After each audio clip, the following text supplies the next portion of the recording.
옆에 분들하고 인사하겠습니다. 우리는 하나님의 자녀입니다. 우리는 부활의 증인입니다. 아멘.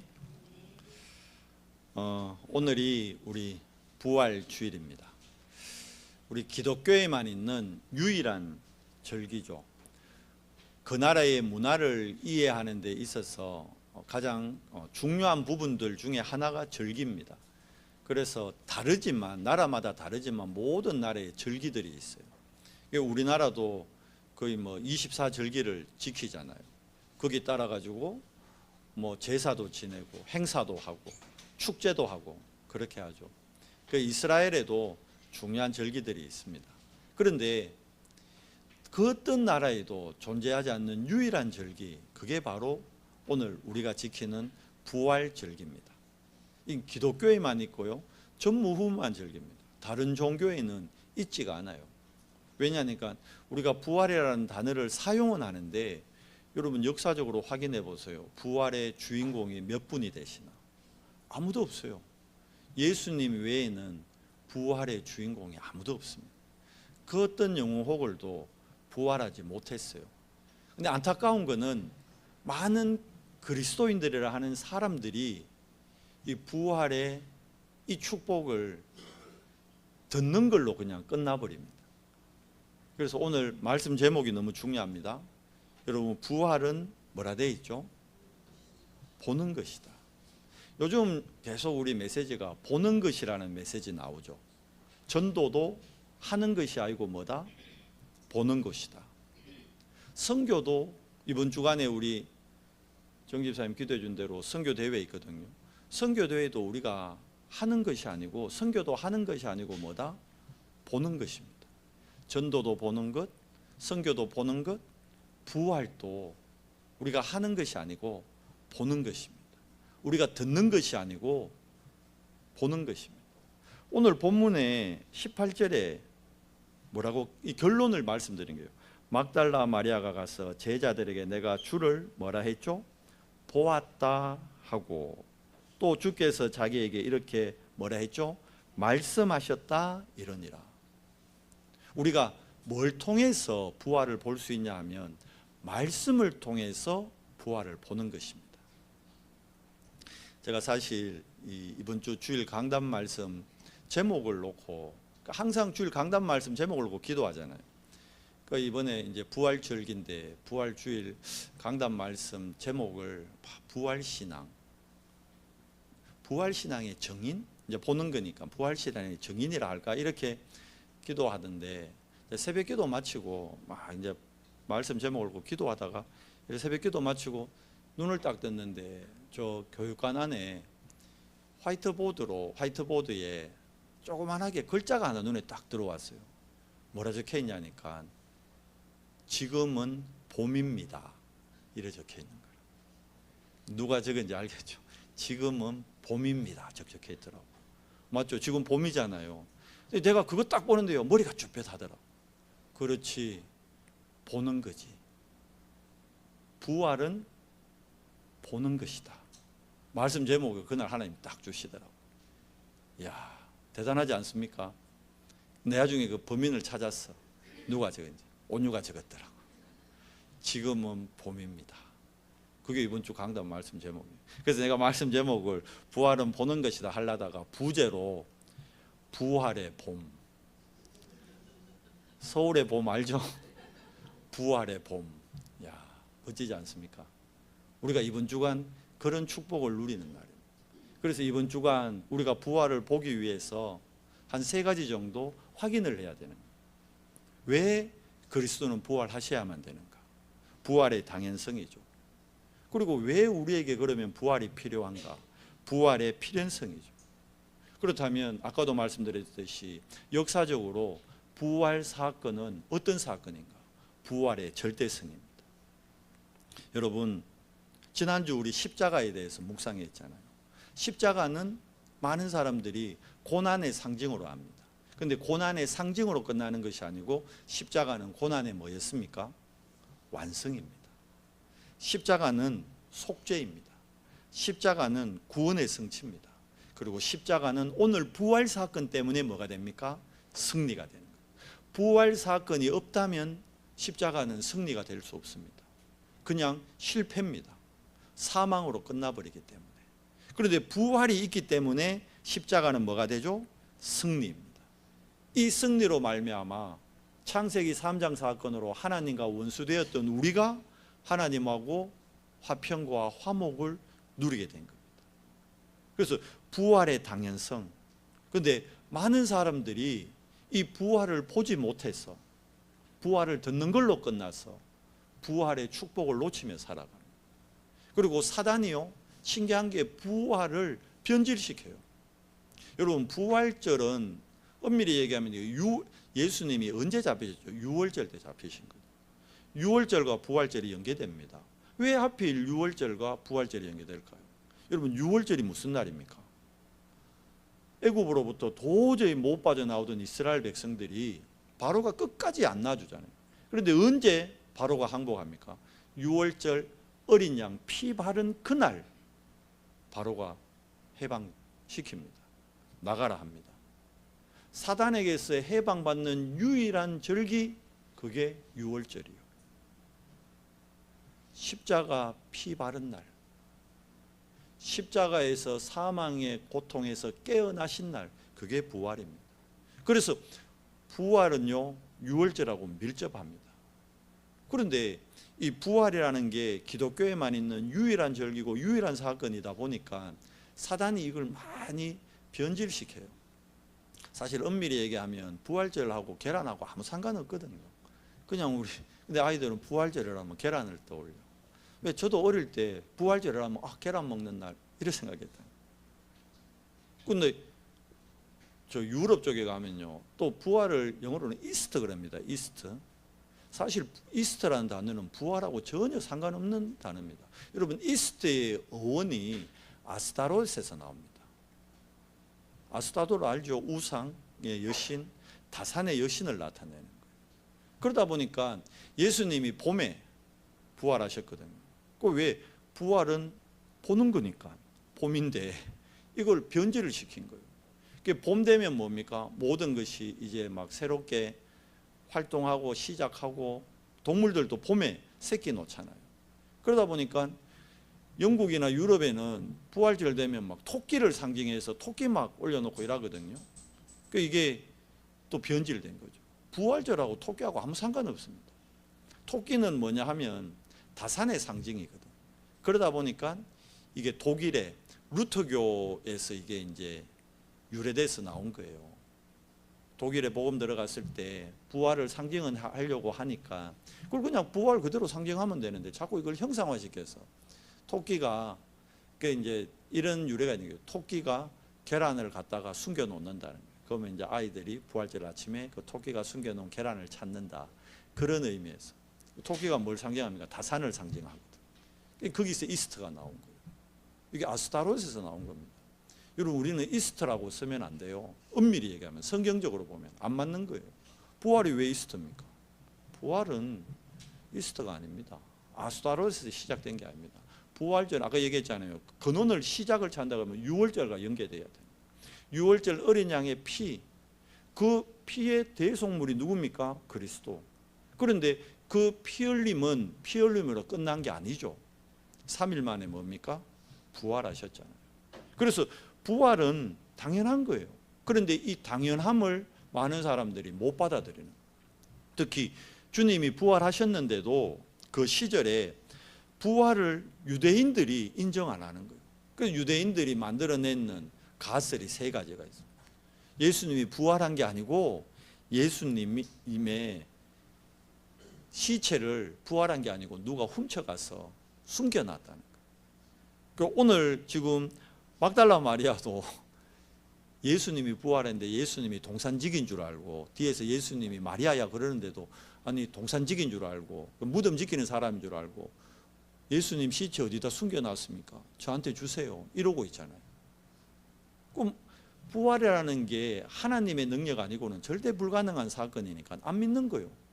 그래 유대인들이 도난설을 주장하는 거예요. 아니라니까 또 뭘 주장하느냐? 환상설. 예수님을 보았다니까. 아까 우리 그 신앙 고백할 때 봤죠. 예수님이 처음에는 12제자에게 보였지만 나중에는 500명에게 보이시고, 바울이 그러잖아요. 맨 마지막에는 만삭되지 못하여 태어난 나에게까지 보이셨다. 많은 사람에게 실제로 보였거든요. 나타나셨거든요. 그런데 아니다는 거예요. 갈릴리 해변을 걷는 예수님을 봤다니까 그건 너희가 예수님을 너무 사모해서 환상을 본 거다, 이런 얘기하는 거예요. 아니다, 진짜. 아니 그럼 어떻게 환상하고 우리가 먹고 마시고 했겠느냐. 예수님과 함께 먹고 마시고 했다니까. 그래? 그렇다면 예수님이 안 죽은 거였네. 기절했었네. 기절설을 주장합니다. 아시잖아요. 로마 군인이 창으로 옆구리를 찔러서 모든 사람이요, 여러분, 피와 물을 다 쏟으면 기절이 아니고 죽을 수밖에 없는 거예요. 자, 그런데 또 반대로, 그러면 도난설, 환상설, 기절설을 주장한다는 것은 예수님의 무덤에 예수님이 있었다는 게 없었다는 거예요. 없었다는 거예요. 그러니까 이거는 빈 무덤을 인정하는 사실인 겁니다. 여러분과 저는 어떤 신앙을 가져야 되느냐. 부활은 여러분 오직의 사건입니다. 왜냐니까 알아야 되잖아요. 왜 오직의 사건이냐. 부활이 아니고는 우리의 근본 문제인 원죄를 해결할 수가 없습니다. 원죄를 해결하는 하나님의 오직의 방법, 그게 부활입니다. 그래서 부활을 통해서 원죄를 해결해야 뭐가 꺾입니까? 사단의 권세가 꺾이는 거예요. 사단의 권세를 꺾은 유일한 사건, 그게 부활입니다. 그래서 우리가 오늘 요한복음 20장을 읽는데요, 여러분 고린도전서 15장 3절에서 4절 뭐라 되어 있냐면, 그리스도께서 성경대로 죽으시고 성경대로 사흘 만에 다시 살아나셨다. 결국 부활을 보는 것은 어떻게 성취된다고요? 오늘 이 18절에도 말씀을 통해 확인된다 했잖아요. 결국 말씀의 성취로 부활은 이루어진 겁니다. 누가복음 24장 25절에서 27절에도 이때도 부활 사건인데요, 이때도 주님이 직접 얘기하셔요. 부활하신 주님을 제자들이 믿지 아니하니까 주님이 구약의 선지자들의 글을 풀어서 모세 때부터 자기를 나타내심을 풀어서 설명에다 되어 있습니다. 결국은 뭘 말하는 겁니까? 구약의 말씀의 성취. 결국 구약 사건은 말씀의 성취입니다. 여러분, 성삼위 하나님은 지금 또 뭘로 자신을 나타낸다고요? 말씀으로.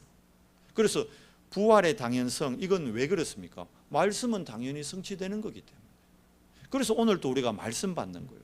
오늘 우리가 받는 이 말씀이 땅에 떨어져 버린다 그러면 헛된 시간이잖아요. 그런데 하나님의 말씀은 기록되어 있잖아요. 1.1획도 땅에 떨어지지 않고 그대로 성취됩니다. 부활 신앙의 당연성을 가지면 말씀 성취를 우리가 실제로 체험합니다. 그 증인이 사무엘이요. 그래서 사무엘상 3장 19절에 뭐라 되어 있습니까? 사무엘의 말이 한마디도 땅에 떨어지지 않고 그대로 성취되더라. 사무엘이 뭘 가졌다는 겁니까? 부활의 당연성의 비밀을 가진 자였다. 이번 한 주간 여러분과 제가 부활의 당연성의 비밀을 누리는 증인이 되는 거예요. 두 번째, 부활의 필연성. 자, 보십시오. 죽음은 세상 나라의 배경이 누구다는 걸 나타내는 거예요. 사단이라는 걸 나타내는 거예요. 그러면 부활은 사단의 나라에서 있을 수 있습니까? 없어요. 부활은 하나님 나라의 약속입니다. 예수님의 약속입니다. 그리고 보호자의 증거인 것입니다. 그리고 부활은 다시 말씀드리지만 아무도 흉내낼 수 없고 아무도 따라할 수 없는 무슨 사건입니까? 유일성 사건입니다. 어떤 유일성입니까? 사단의 마지막 권세가 뭡니까? 사망 권세입니다. 그런데 이 사망 권세를 이기신 전무후무한 유일한 사건, 이걸 잘 나타내주는 게 고린도전서 15장 52절에서 58절입니다. 여러분, 고린도전서 15장에 뭐라고 말씀되어 있는지 아십니까? 제가 확인시켜 드릴게요. 15장 52절에 이렇게 되어 있습니다. 나팔 소리가 나매 죽은 자들이 썩지 아니할 것으로 다시 살아나고 우리도 변화되리라. 무슨 말이냐? 부활은 신자만이 갖는 특권이 아니고 불신자들도 다시 살아난대요. 부활한대요. 왜 그러냐니까 이 몸을 가지고는 지옥에 갈 수 없는 거요. 자, 그래서 53절에 이 썩을 것이 반드시 썩지 아니할 것을 입겠고 이 죽을 것이 죽지 아니함을 입으리로다. 안 썩는 몸으로 부활한다는 거예요. 왜? 천국과 지옥을 가야 되기 때문에. 원죄 문제가 해결받은 사람은 어디로 가요? 천국을. 원죄 문제를 해결 못 받은 사람은 어디 가요? 지옥을. 그래서 불신자들도 부활합니다, 여러분. 지옥 갈 몸으로, 영원히 안 죽을 몸으로. 너무 끔찍하지 않나요? 근데 이걸 몰라요. 자, 54절에 보시죠. 이 썩을 것이 썩지 아니함을 입고 이 죽을 것이 죽지 아니함을 입을 때에는 사망을 뭐하고요? 삼키고 이기리라고 기록된 말씀이 이루어지리라. 말씀 성취죠. 사망을 뭐예요? 삼키고 이긴 거예요. 누가? 그리스도께서. 뭘 통해? 부활을 통해서. 그래서 55절에 얘기합니다. 사망아 너의 승리가 어디 있느냐? 사망아 내가 쏘는 것이 어디 있느냐? 사망이 쏘는 것은 뭐죠? 죄요. 죄의 권능은 율법이라. 그러니까 유대인들이 율법에서 못 빠져나오잖아요. 속는 거요. 사단의 이 굴레에서. 그러나 57절 보세요. 우리 주 예수 그리스도로 말미암아 우리에게 뭘 주시는? 승리를 주시는 하나님께 감사하노니 그러므로 내 사랑하는 형제들아 견실하며 흔들리지 말고 항상 주의 일에 더욱 힘쓰는 자들이 되라. 이는 너희 서고가 주 안에서 헛되지 않은 줄 알미니라. 아멘. 보십시오. 부활은 사망 권세를 이긴 전무후무한 유일한 사건입니다. 결국 부활을 통해서만 절대 불가능이 뭘로 바뀝니까? 절대 가능으로 바뀌는 유일한 사건. 어마어마하지 않습니까? 그래서 이 부활의 비밀을 가진 자, 부활의 필연성을 아는 자가 하나님 나라의 일에 쓰임받게 됩니다. 그러니까 하나님 나라의 일이 뭡니까? 전도와 선교죠. 그러니까 전도, 선교도 우리가 필연적으로 반드시 해야 되는 거예요. 왜냐? 근데 전도, 선교 우리 힘으로 절대 불가능입니다. 맞죠? 우리 힘으로 어떻게 전도해요? 전도 됩니까? 선교 됩니까? 우리 힘으로 하는 게 아니에요. 전도, 선교도 절대 불가능한데 부활의 유일성, 부활의 필연성의 비밀을 가진 자, 성령의 역사를 믿는 자를 통해 절대 불가능할 것 같은 전도가 되어지는 거예요. 그래서 전도는 하는 게 아니고 뭐다? 되어지는 것이다. 왜? 부활은 듣는 것이 아니고 뭐기 때문에? 보는 것이기 때문에. 근데 우리가 부활을 못 본 거예요. 예수가 그리스도 되심을 못 본 거예요. 십자가를 못 본 거예요. 우상이 되어버렸다니까. 누가 이렇게 속입니까? 사단이, 귀신이, 악령들이 속인단 말이에요. 뭘 집어였죠? 우리 안에 믿어지지 않도록 불신앙을 넣는 거예요. 왜 그렇습니까? 과거의 상처에서 못 빠져나오도록 속이는 거예요. 그러면서 십자가와 부활이 아닌 다른 우상을 내 안에 자꾸 만듭니다. 그래서 우리도 모르게 하나님 믿는다는데 하나님 안 믿는 거예요. 하나님의 자녀라는데 하나님 안 믿는 거예요. 어디 가서 하나님 믿는다고 하는데 하나님 안 믿는 거예요. 왜냐? 그냥 주일이니까 예배 드리고, 그냥 하나님 자녀라고 하니까 기도하고 말씀 읽고. 안타까운 건, 그런데 하나님 자녀가 맞고 정말 내가 하나님을 믿고 예수가 그리스도임이 진짜 체험된다면 우리를 통해 생명이 살아나는 역사가 자연스럽게 일어나야 되는 거예요. 말씀 운동이 자연스럽게 일어나야 돼요. 우리를 통해 또 다른 제자들이 세워져야 돼요. 전도 운동을 우리가 하는 것이 아니고 전도 운동이 되어져야 돼요. 그런데 우리가 뭘 놓치고 있는 겁니까? 성령의 인도를 놓치고 있는 거예요. 성령의 역사를 놓치고 있는 거예요. 왜요? 내 안에 있는 오래된 불신앙의 상처와 내 안에 있는 우상 때문에. 하나님 믿는다니까요. 왜 믿냐니까 엄밀히 얘기하면 나를 위해 믿는 거예요. 하나님을 위해 믿는 게 아니고 나를 위해 믿는 거예요. 나의 것을 위해 교회 갑니다. 나의 성공을 위해 예배합니다. 나의 것, 나의 성공이 우리 안에 각인되어 있는 거예요. 그래서 여러분 부활신앙 통해서 이것 깨트려야 됩니다. 부활신앙 통해서 내 안에 있는 불신앙이 무너져야 됩니다. 부활신앙을 통해서 내 안에 있는 우상이 깨져야 됩니다. 왜 예배합니까? 뭐 하나님의 영광을 위하여 말은 하죠. 그런데 실제로는 뭘 위해요? 나의 것, 나의 성공을 위해, 우리 자녀의 성공을 위해. 그러면 우리가 놓치게 됩니다. 뭘요? 부활의 절대성을 놓치게 됩니다. 여러분, 십자가는 그 누구도 질 수 없는 절대 사건입니다. 말씀드렸잖아요. 필리핀에 가면 고난주간에 그 빰빰과 산페르난도 거기 가면요, 십자가 전국에서 지겠다고 오는 사람 엄청 많아요. 실제로 십자가에 매달려요. 근데 그 사람들 십자가에 매달린 건 왜 매달린 거예요? 자기 죄 때문에 매달린 거예요. 자기 죄 때문에. 근데 예수님의 십자가 사건은요, 예수님은 죄가 없는 분이었습니다. 본디오 빌라도가 아시잖아요. 손을 씻었어요. 이 사람 앞만 봐도 죄가 없다. 예수님은 본인의 죄 때문에 십자가 지신 게 아닙니다. 우리의 죄 때문에, 우리의 원죄 때문에 십자가를 지셨어요. 그래서 그 십자가는 우리가 이룰 수 있는 사건이 아닙니다. 그래서 십자가는 절대 사건입니다. 여러분, 이 십자가가 절대 사건이라는 게 내가 믿음으로 고백될 때 부활이 절대 응답으로 확인되는 거예요. 아무도 막을 수 없습니다. 부활은 아무도 따라할 수 없습니다. 왜?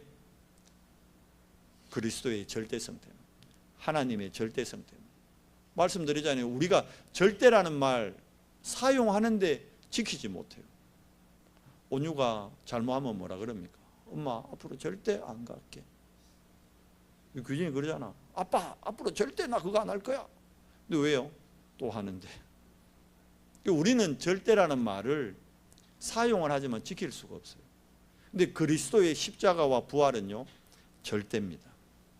이게 우리가 믿음이 되고 이게 고백이 될 때 우리의 절대 응답 누리게 되는 거예요. 절대 응답이 여러분 부활신앙입니다.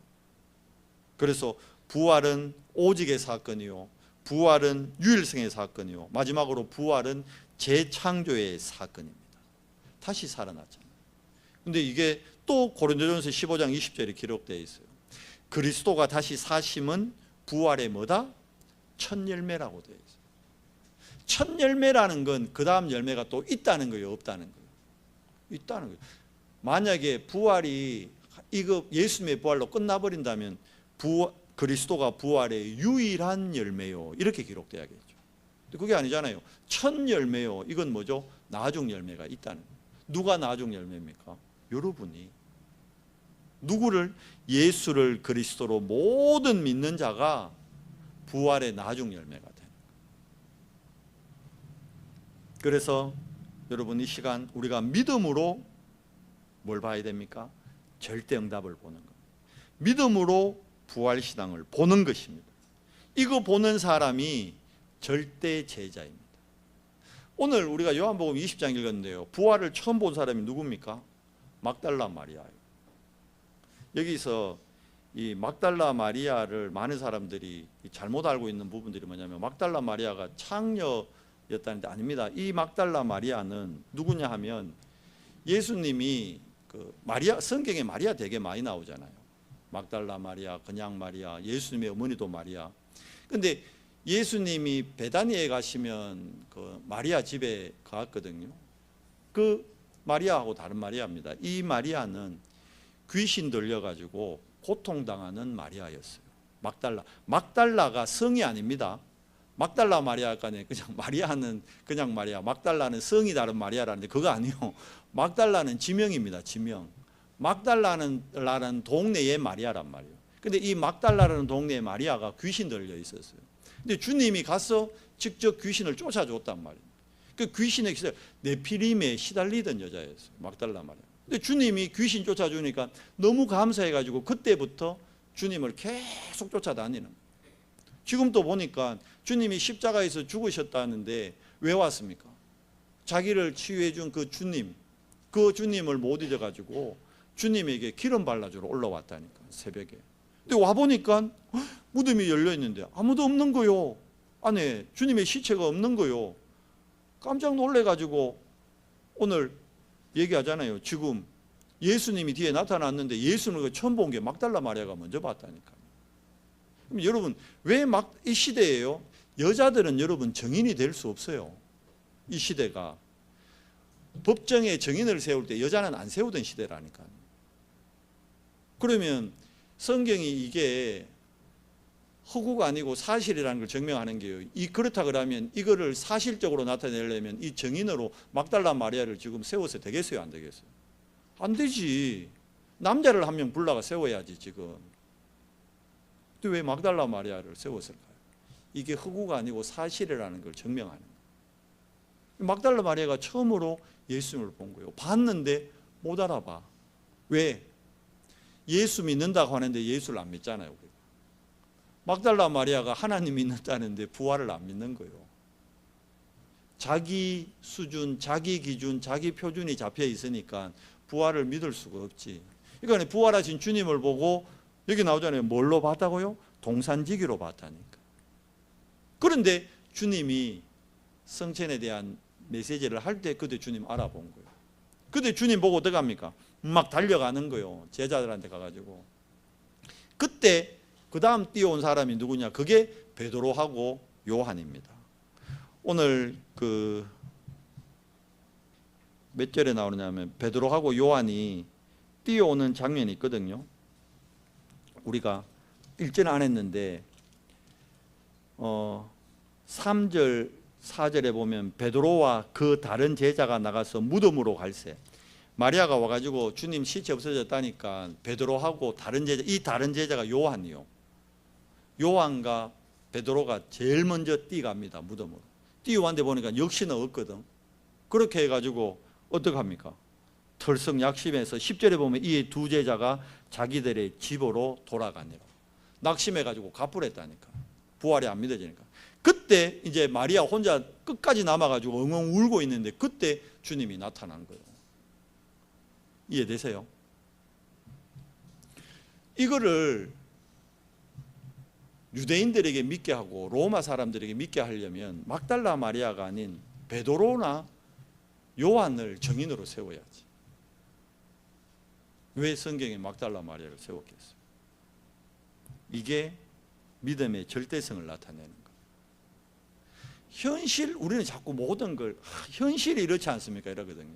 그러니까 뭐에 묶이는 거예요? 현실에 묶이는 거예요. 여러분, 성경 말씀은 우리에게 현실을 전달하는 책이 아닙니다. 사실을 얘기하는 책도 아닙니다. 진실을 밝혀라는 책도 아니에요. 뭡니까? 영적 사실을 통해 영적 축복과 영적 능력을 회복하라는 거예요. 그게 오늘 부활 사건입니다. 여러분과 제가 오늘 회복해야 될 게 뭡니까? 영적인 힘이요. 영적 사실을 내 삶의 우선순위로 둬야 되는 겁니다. 그런데 말씀드렸잖아요. 사단은 자꾸 우리에게서 뭘 뺏어갑니까? 영적 축복과 영적 능력, 영적 비밀을 쫓아간다니까. 이걸 본 사람들이, 이 절대응답을, 부활신앙을 본 사람들이 절대 제자라는 거예요. 흔들리지 않습니다. 어떤 문제, 어떤 상황이 와도 세상 말로 눈 하나 깜짝 안 합니다. 그 사람들이 로마서 16장 사람들. 그래서 이 사람들을 바울이 뭐라 그럽니까? 비밀결사대라는 거예요. 안 흔들린다니까요. 밀정같이 흔들흔들 하는 사람들이 아니요. 절대 흔들리지 않는 비밀결사대. 이들을 홀리메이슨이라고, 이들을 렘넌트 미니스트리라는 거예요. 말씀을 맺겠습니다. 여러분, 부활신앙으로 사단이 우리에게 가져다 주는 흑암, 혼돈, 공허를 해결하는 한 주간 되시기 바랍니다. 부활신앙을 듣는 것이 아니라 부활신앙을 보는 것으로 내 안에 있는 뭘요? 불신앙을 치유해야 돼요. 사단이 우리에게 집어넣는 가장 큰 무기, 가장 큰 열매가 불신앙입니다. 안 믿게 하는 거예요. 못 믿게 하는 거예요. 누구를? 하나님을. 누구를? 예수님을. 누구를? 그리스도를. 입술로는 그럽니다. 주는 그리스도시요 살아계신 하나님의 아들이십니다. 그리고 입술로 그냥 고백하고 끝이라. 문제떡 생기면 안 믿어. 갈등 오면 갈등에 걸려버려. 위기 오면 위기에 빠져버리고 낙심해버린다. 말씀하고 영 안 맞는. 왜 그렇습니까? 사단이 내 안에 근본적으로 뭘 집어했습니까? 불신앙을 계속 집어넣습니다. 여러분 황금어장이 어디입니까? 우리 자신이 황금어장이에요. 새가족이 황금어장이라 그러잖아요. 왜 그래요? 새가족 한 사람을 통해서요, 그 주변에, 새가족 주변은 싹 다 사각지대, 재앙지대거든. 복음 들어본 사람이 없어요. 말하자면 목사는 만나는 사람이, 주중에 만나는 사람이 늘 교인이요. 교인 신방 가고 뭐 렘넌트 만나고 성도님 만나고 장로님 만나고 이러지. 목사가 뭐 불신자 쫓아다가, 물론 그래 해야 되는데 그럴 확률이 적잖아요. 근데 새가족들은 주변에 싹 다 누굽니까? 싹 다 새가족들은 만나는 게 불신자예요. 그러니까 그들이 뭐 황금어장이요. 그런데 그 황금어장을 우리가 부활신앙으로 못 도와주고 못 살리니까 어디 되겠습니까? 그 황금어장이 사각지대 되고 재앙지대 되고. 부활신앙으로 여러분 불신앙을 치유하고요, 부활신앙으로 이 귀신들이 우리 안에 뭘 자꾸 건드는지 알아요? 상처를 자꾸 건드는. 그래서 누가 내 상처만 딱 건드면 발끈해가지고 막 바르르 이랍니다. 우리 뭐 비유 들게, 사모는 자기 비유 들지 말라는데, 그러면 내가 남의 부인을 얘기할 수는 없잖아. 내가 뭐 이회탁 권사님하고 뭐 같이 한 집에 살아보지를 않았는데 알지를 모르잖아요. 그건 뭐냐면, 늘 건드는 게 뭐냐면 상처거든. 나도 알아요, 우리 사모가 뭐가 상처인지. 사모도 알아, 내가 뭐가 상처인지. 그런데요, 딱 이래 돌잖아요. 그러면 뭘 건들까요? 그 상처를 싹 처음에 살살 건드려 나중에 막 후벼 팝니다. 나중에 아예 막 삽질을 한다니까. 왜 될까요? 막 뻥 터지는 거죠. 근데 사모가 하는 게 아니에요. 제가 하는 게 아니에요. 제가 어떤 마음이 들 때요, 제가 사단한테 속고 귀신한테 당할 때 그 상처를 건드는 거예요. 그래서 그 상처로 말미암아 어떻게 합니까? 마음과 생각을 혼미케 해버립니다. 뺏어가는 거예요. 그리스도에 집중 못하게 하는 거예요. 복음에 집중 못하게 하는 거예요. 자, 그러면 상처에서 못 빠져나오면 여러분 결국은 뭔가 다른 거를 붙잡습니다. 그걸 보고 우상이라는 거예요. 그래서 악령들이 하는 일이 뭐냐? 내 안에 자꾸 우상을 만듭니다. 아, 목사님 나 우상 없는데요. 과연 그럴까요? 저는 목사인데도 우상을 만들고 살더라고요. 어째 보면 지금 또 그 우상을 못 버린지도 몰라. 저는 돈이 우상이었어요. 왜? 집이 가난하다 보니까 뭘 어릴 때 하고 싶은 거를 못했어. 학원을 한 번을 못 다녀봤다니. 뭐냐면 저희 때 주산 학원을 많이 다녔어요. 주산이라고 요즘 애들은, 근데 우리 때는 주산이 있었어요. 5학년 되니까 애들이 다 주산 학원 가더라고. 근데 나는 주산 학원을 안 보내주는 거야, 아버지가. 돈 없다고.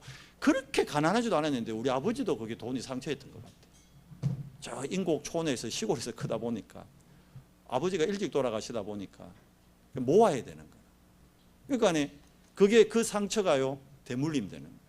그러니까 주산학원 못 다닌 게 그게 내한테 상처요. 그래서 주산만 보면 나도 모르게 막 기분이 안 좋아. 상처지, 상처. 그런데 우리 사모가 주산 배웠대. 이야, 여상 다녔거든. 주산 잘한다 이라는 거야. 상처와 상처가 만난 거예요. 어떻겠어요? 그 상처가요, 지금까지. 그러니까 뭐 세인이나 예인이나 다인이가 뭔 얘기하면요, 돈 없는데, 돈 때문에 안 된다. 어떻게 될까요? 그 상처가 다인이, 예인이, 세인한테 그대로 전달돼요. 우리 세인이 그럽니다. 엄마한테, 엄마 그거 하지 말자. 왜? 돈 없잖아. 상처되어 있는 거예요. 상처. 내 상처가 아이들에게까지. 뭐 때문에 그래 됐죠? 불신앙이요. 하나님한테 여러분 경제가 문제됩니까? 안 되는 거예요. 그러니까 제가 하나님 안 믿은 거예요. 목사인 내가 하나님을 안 믿는 거예요. 목사인데 하나님을 안 믿는다니까, 부끄럽게. 그러니까 뭘 만들죠? 우상을 만드는. 몇 주 전에 얘기했잖아요. 저의 유일한 낙이 사모 모르게 비상금 만드는 거. 그게 우상이에요, 우상. 하나님 믿는 게 아니고 비상금 보면서 허무해 한다니까. 저거 있으면 뭐 할 수 있을 거야. 그럼 그게 우상이에요, 우상. 내 안에 우상을 만들고 사는 거예요, 우상. 그 우상이라는 거 아는데 그 우상을 또 사모한테 못 맡겨. 이게 상처와 우상이 계속 반복됩니다. 왜 그러죠? 근본적인 불신앙. 하나님 안 믿는 거예요. 부끄럽지만 하나님 안 믿는 거예요. 부끄럽지만 입으로는 강단에서 예수는 그리스도 모든 문제 해결자 이래놓고 내 삶에서는 내가 그리스도를 안 믿는 거예요. 이 고백을 한다는 것은 제가 이제 믿어지는 거예요. 정말 예수님이 그리스도라는 게 믿어집니다. 이제. 우리 후대들에게 여러분 뭘 전달해야겠습니까? 뭘 물려줘야겠습니까? 부활신앙입니다. 마태복음 28장 16절에서 20절, 마가복음 16장 15절에서 20절, 사도행전 1장 8절, 만민에게 모든 족속에게 땅끝까지 이 비밀을 전달해야 돼요. 여러분 삶을 치유해야 돼요. 삶을 치유하려면 마음과 생각이 치유돼요. 마음과 생각이 치유되려면요, 근본 하나님에 대한 불신앙, 복음에 대한 불신앙, 그리스도에 대한 불신앙, 이게 치유된다. 그럼 이건 언제 치유되느냐? 나를 하나님 앞에 세우는 삶 집중의 시간을 통해서만 가능합니다. 그래서 여러분의 40일을 가져야 됩니다. 40일을 가지지 않고는 성령의 임재를, 베드로하고요 12제자도 이게 치유 안 됐었어요. 마가다락방에 올라갈 때만 해도. 언제 치유되죠? 열흘 동안 완전히 오로지 전혀 기도의 비밀 속으로 들어갈 때, 그때 성령의 임재로 그때 치유되는 거예요. 치유된 베드로는 다릅니다. 안전뱅이에게 얘기하죠. 법정에서 얘기하죠. 천하인간의 구원 얻을 다른 이름을 우리에게 주신 적이 없다. 이게 불신앙이 치유된 베드로입니다. 언제요? 오로지 전혀 기도에 힘쓰니라. 그게 마가다락방의 힘입니다. 그게 마가다락방의 비밀입니다. 여러분과 제가 부활신앙의 정인이 되려면요, 다시 시작하세요. 40일, 나의 40일. 나의 새벽을 깨우고요, 나의 밤을 기도로 바꾸고요, 나의 낮을 기도의 눈으로 보기 시작해야 돼요. 기도 외에는 이루어질 수 없습니다. 기도 외에는 방법이 없습니다. 그래서 이번 주간 여러분 정말 부활을 듣는 것이 아니라 부활을 보는 우리 연성교회 모든 지체 되기를 예수 그리스도 이름으로 축복합니다. 하나님 감사합니다. 십자가에서 고난을 완성하시고 십자가에서 우리 죄를 모두 대속하시고 우리의 구원을 성취하시고 부활의 능력으로 승리하신 주님, 이번 한 주간 우리가 부활의 정인될 수 있도록 은혜를 더해 주시옵소서. 부활은 듣는 것이 아니라 부활은 보는 것임을 오늘 막달라 마리아의 신앙을 통해 확인합니다. 하나님, 부활신앙으로 내 안에 있는 불신앙, 상처, 나의 우상이 무너지고 치유되는 응답의 한 주간 되도록 인도해 주시옵소서. 우리 주 예수 그리스도 이름으로 감사하며 기도드리옵나이다. 아멘.